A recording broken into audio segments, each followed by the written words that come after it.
You're tuned in to the Ross Tucker Football Podcast, guiding your gridiron journey, none other than your host, former NFL lineman, Ross Tucker. Oh, yeah, it is. But it's not just any Ross Tucker Football Podcast. It is a new week, which means it is a Monster Monday, presented, of course, by DraftKings. Love those dudes. Please use the code Ross if you do anything on the DraftKings apps. New week means new winners. I love those of you that do any little extra thing. You know what I'm going to do this week? Anybody that rates and reviews the show, you're a winner this week. So rate and review the show on any platform. Send that to me, ross@rosstucker.com, and you'll be a winner. How about that? Just rate and review the show on Apple Podcasts or Spotify or whatever. Then send me that email, ross@rosstucker.com. Still love those of you that make the YouTube comments, youtube.com/RossTuckerNFL, or engage with us on social media in any way, @RossTuckerNFL, @RossTuckerPod. That is awesome. Other than that, very excited for today's big show. Shaun King and I go way back, and nobody knows better about rookie quarterback success than Shaun King. Really curious to get some of his thoughts on the situations and circumstances for some of these rookie quarterbacks this year. It's Big Show time. The Big Show. All right, my man Shaun King is back again. He joined us last year. Thoroughly enjoyed. I think he might have joined us last year a couple times.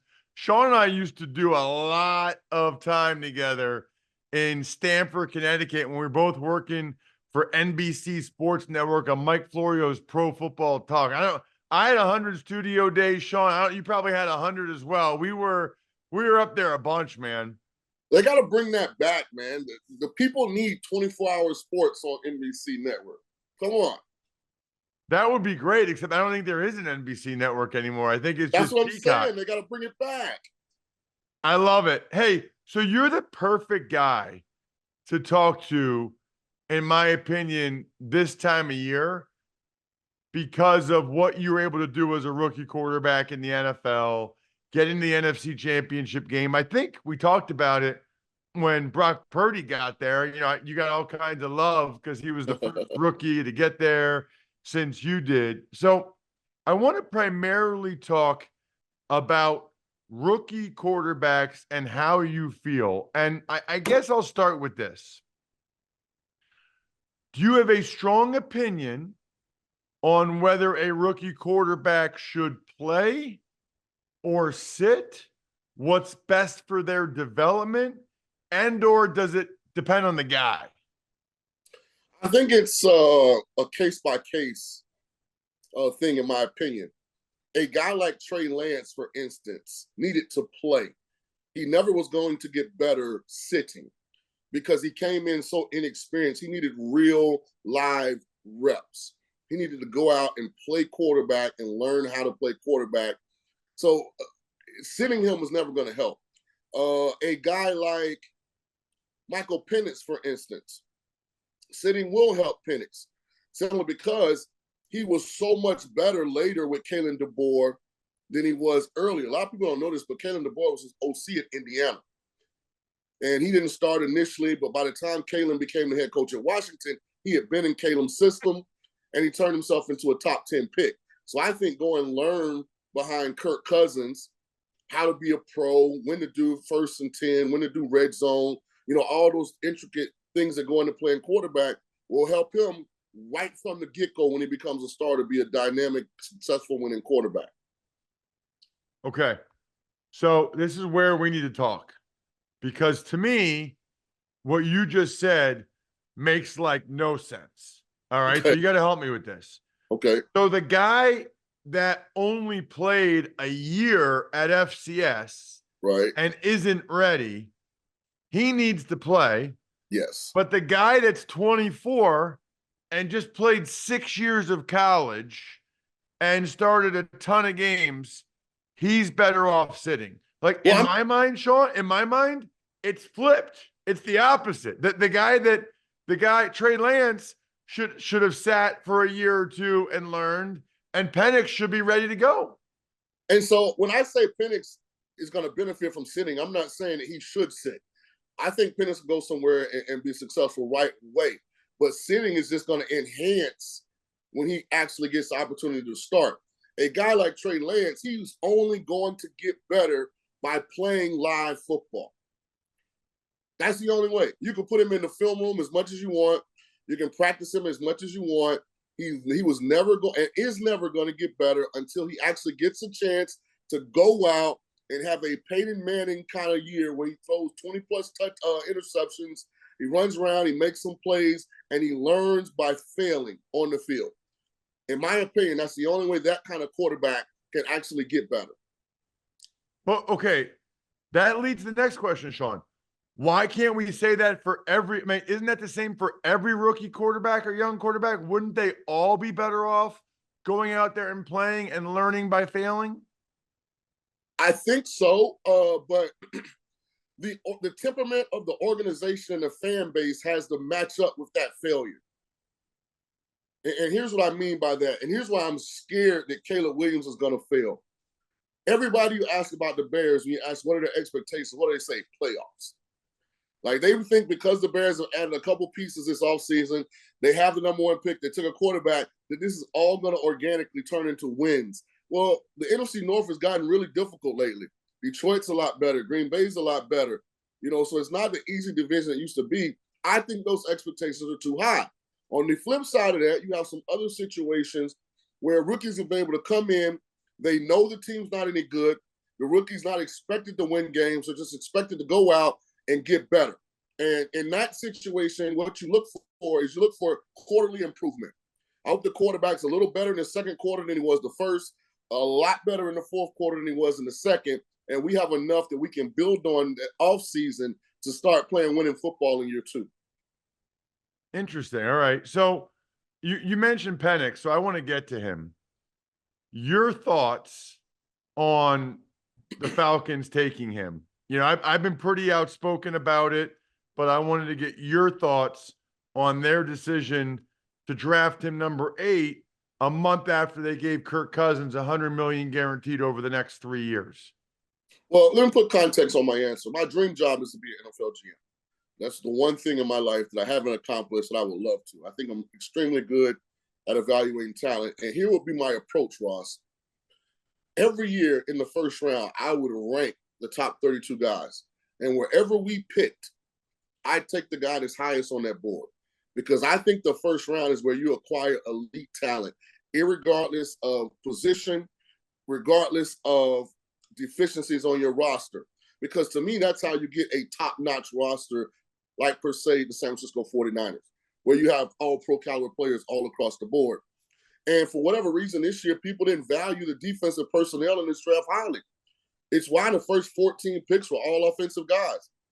So obviously on Atlanta's board, they had more value on Michael Penix than they did Dallas Turner, Alatu, or any of those other defensive guys. So they went with the highest choice on their board. And I don't think you can ever go wrong doing that. From a financial standpoint, it makes sense. Penix is going to be on a 5-year rookie deal. If Cousins has 2 great years, then guess what? Penix still has 3 years on the rookie deal. If you think Penix is ready to play at that point, you move on from Cousins. You still have cushion now to pay Bijan Robinson, Drake London, Kyle Pitts, whichever in that group that's kind of produced at a level where they deserve big-time money, and you still got your quarterback now on a 3-year deal. And if he's now your quarterback for the next decade and he's a Pro Bowl caliber talent, you don't get to draft those guys that often. So I don't disagree with what they did, because obviously they didn't feel like any defensive players were impactful enough to pass on Penix's upside. Yeah, I don't want to spend a lot of time debating this. You're very, very wrong, but that's not what I want to do on today's show. I'm very, very right. I mean, they could have traded down with the Raiders out there where you are in Vegas. They were never getting Saints, Michael Penix. And still gotten the best defensive player off the board. And don't tell me they're planning, because if they're planning, they wouldn't give Kirk Cousins that much money only to take Penix a month later. That makes no sense. All right. Why were you successful as a rookie? Like what? I mean, what My was it? I maturity, mean, my you were maturity. arguably more successful as a rookie than you were later on in your career. Like, how did that happen? Yeah, I still don't know why I got fired the first time. I still ain't figured that one out. But I was more mature, than most rookies coming in, just because of my demeanor, my temperament. And that's why it worked, because that was not an easy situation. I mean, this was a team that went to the NFC Championship game my rookie year that had Super Bowl expectations. So it wasn't like I ever got an opportunity to actually be a rookie. I just had the temperament to handle that kind of pressure. And I didn't take myself too seriously, so I didn't come in with my chest poked out like, I was the greatest, thing since sliced bread. I didn't come in worrying about a clothing line and, speaking engagements and, card deal. I came in just strictly trying to be a really good football player, and the team embraced me because of that. And it's something that you worry about with some of these other guys. They got a lot of stuff going on outside of playing football. Like who? All of them. I mean, especially Caleb. I mean, guys are brands now. They're not just players. They're brands. They got a whole staff of people, and they're balancing all of these different priorities. My advice would be: it's a hard game, and it's a reason that a whole bunch of good quarterbacks don't succeed. Like, you got to get in that building day one, and you got to create what you want your narrative to be. Because once the word gets out that you don't love football because you're doing all this other stuff, it's hard to change that narrative. And, like, that first organization, that first team, that's where all your connections start for whatever you want to do later in life. That's where, when you become an older player, was there somebody on that staff that really liked the way you approached it and thought you worked your butt off, that's willing to give you an opportunity to get an extra 2 years because they're a head coach now? Or if you want to get into, administration in the NFL or coaching, somebody in that building thought you had a high football IQ or a good person. So just be cognizant when you get in that building. First impressions are important. That's a really good point. So there's a bunch of different factors here, and maybe you can rank them for me, Shaun. But one of the things that you had, and some of the other guys have had success had, you had a good team around you. Mm-hmm. I don't really know which what your coaching was like when you were there. If you had to say which one's more important, the team around you or the coaching for a rookie quarterback, which, if you could only pick one, which would you pick for a rookie quarterback? Let's say it's For your a rookie, son. for a rookie quarterback, team around you. For consistent success, coaching. Because here's what happened with me. We had 4 different offensive coordinators my first 4 years in the National Football League. Mike Shula was the OC my rookie year. Les Steckel was the OC my second year. Clyde Christensen was the OC my third year. And then John Gruden came in my fourth. And the biggest jump a rookie quarterback ever makes is that first offseason, if he's in the same system. Because now he gets an opportunity to go back and just self-scout himself. Go back and really take all the emotion out of, did we win? Did we lose? Did I play well? Did I play bad? Who's the upcoming opponent? And really just break down where he's at as a player. And when you're in a new system, you don't get that process because now you spend that whole offseason learning a new system, trying to get familiar with a new OC. So initially, the team around you, but for long-term success, it's the coaching. I always say this about Peyton Manning. As great as Peyton Manning was and probably would have been no matter what, it accelerated his career arc because they had Tom Moore and Howard Mudd over the first 10 years. And that's the OCO line coach. So the pass protections never changed. They just got more complex. The system, you never had to learn new verbiage. And so now you could really deep dive into, not just what they were doing, but what people were doing against them. And that's a huge advantage. So you organizations that are drafting these rookie quarterbacks, you need to have a plan in place on who's going to coach them, because that's really important. Absolutely love talking with Shaun King, just like I love Labatt Blue Light. You can see over Jack's shoulders. For those of you watch, actually, none of you can even see Jack. I don't even know why I'm saying that. Later on in the show, you'll be able to see Jack. Jack's like behind the scenes. Just know this: Labatt Blue is absolutely delicious. Always enjoy it responsibly. Beer, Labatt USA, Buffalo, New York. All right. Shaun, I want to get into quarterbacks a little bit, but your pinned tweet last time I checked said that Brian Thomas is the best receiver in the draft. And you made it your pinned tweet, I think. So you obviously feel pretty strongly about it. 3 guys went in the top 9 picks. You took a guy that went whenever he went. Tell me why. Well, I think I have a gift, Ross, when it comes to evaluating players. I really do. And listen, I think Marvin Harrison and Malik Neighbors and Rome Odunze are great. I think Brian Thomas is better. I think he has the best combination of hand-eye coordination, top-end speed, explosive ability. And when you watch him, he catches everything with his hands. If you go and look at some of his games, all of his catches on the sideline and end zone 2 feet or in bounds. Now, he's not one of these guys going to have to make a huge jump.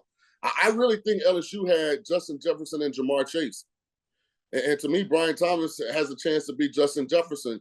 And some people like Jamar Chase better. So I'm not taking away from the 3 that went in front of him. I'm just saying Brian Thomas, to me, at the end of this, is going to be the best receiver in this class. Wow. Who got him again? Was that the Jags? Jacksonville, yep. Goes down with Trevor Lawrence.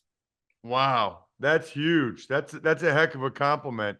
What about the quarterbacks? Was there a guy, Shaun, that you really liked a lot, perhaps maybe more than others, or vice versa? Was there a guy that you really did not care for and you were surprised perhaps that other people really liked him? I had Jaden Daniels ranked number 1, and I heard some people say that, so I wasn't the lone wolf when it came to that. I probably was the only guy that had Michael Penix ranked number 2. I just think Penix is, and this is because of my background with him. I've recruited that kid since he was in the 9th grade. I was a quarterback coach at USF, so I got to see him play basketball. I put money that he's the best basketball player in this draft as well. Like, he's a tremendous elite athlete. I don't know why he doesn't use it as much during the game. And then, of course, his ability to spin that football is well known. I have Caleb third. I'm not as enamored with Caleb Williams as some people are, but I hope he succeeds. The guy that I thought was overrated was Drake May. I just didn't understand why so much projection was going into Drake May. I mean, he looks the part. He has the measurables, but when you turn the film on, he's a very inconsistent player. Misses a lot of throws that I think should be layups. Has a good arm, not a great arm. He is a big guy, but he's not a Josh Allen type athlete either. Like, he's not a bad athlete, but he's not like an elite guy that's going to run away from you or run you over. So I thought it was a lot of projection in that pick. And the craziest thing I heard through the whole process was Sean Payton say that Bo Nix was Drew Brees, because I've watched both of those guys play a lot of football, and I've never left a Bo Nix game saying, you know what, he reminds me of Drew Brees. So that was going to be interesting. I didn't see he said that. Sean Payton said that? Yes. He said he reminds him of Drew Brees, and he said the thing he loved about him was when he came to the building, everything in his book bag was football related. Well, what else is he going to have in his book bag? He's going to a football practice. Right. He's not going to the movies. I think Peyton's reaching, man. So the only thing I'll say is there's no chance that Penix is a better basketball player, or that at least that his highlights are better than Hooper DeJean. Have you seen Cooper DeJean's high school highlights? One of those things when we were little, Shaun, that you could bounce around on, like those pogo sticks. Pogo sticks, yeah. Cooper DeJean has pogo sticks medically inserted into his calves. He's like slowly bringing the ball down, and then he'll throw it off the backboard and jump up and dunk. Dude, that guy is crazy. Hey, shout out to Cooper, man. What a great spot. Didn't he land in Philly? Yeah, he's in Philly. I'm just telling you right now, if I had Cooper DeJean's high school basketball highlights, the amount of well, okay, I'm not going to go there, but I'm just saying it would have been on. Shaun, man, you're the man. You got to check him out on social media at Real Shaun King. He always keeps it real. So many good things there. Really appreciate the time. Check him out. Man, Shaun is awesome. Good stuff all the time. How about that about Brian Thomas? Good for Jags fans that he feels that good about the LSU receiver. I feel that good about GoodRanchers.com. You know why? Because not only am I giving you guys a great deal on delicious meat. I've already crushed multiple steaks, multiple burgers, but I'm giving you an offer that is 8 free American Wagyu burgers in each box for a year, $400 value, plus a free bacon butter gift, a delicious burger topping, free express shipping. They are awesome. They've got that partnership with PVA, which is incredible, supporting our nation's heroes. That's the Paralyzed Veterans of America. Every box ordered directly supports veterans with spinal cord injuries and diseases like MS and ALS. That is absolutely incredible. I've got the discount code. That's the key, right? Go to goodranchers.com, subscribe to any of their custom curated boxes filled with 100% American beef, chicken, pork, wild caught seafood. Use my code Ross at checkout. You get a $400 value. Get free shipping on all your orders. Let's have this summer to remember. Make sure you're following me, especially on Instagram, because I think I'm going to be grilling this week for Memorial Day weekend, and I will be posting it on Instagram at Ross Tucker NFL. Use code Ross. Good Ranchers, American meat delivered. Tuck's Takes.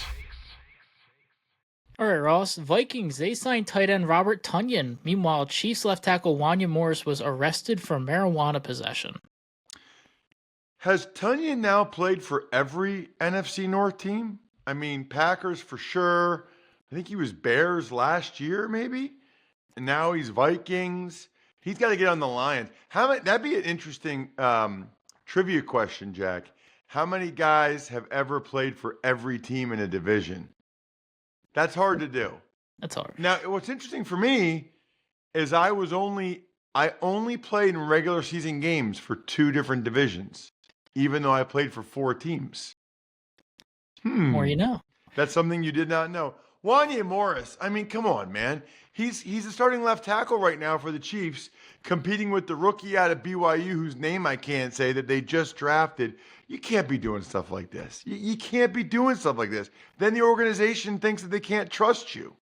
Yeah. So technically, Tonyan did play for all 4. He was signed by Detroit as an undrafted free agent, but never played an actual game for them, and then proceeded to move to the rest of the division. Got it. All right. But we didn't really get your opinion after Michael North the other day on Netflix officially getting 2 Christmas games, reported $150 million.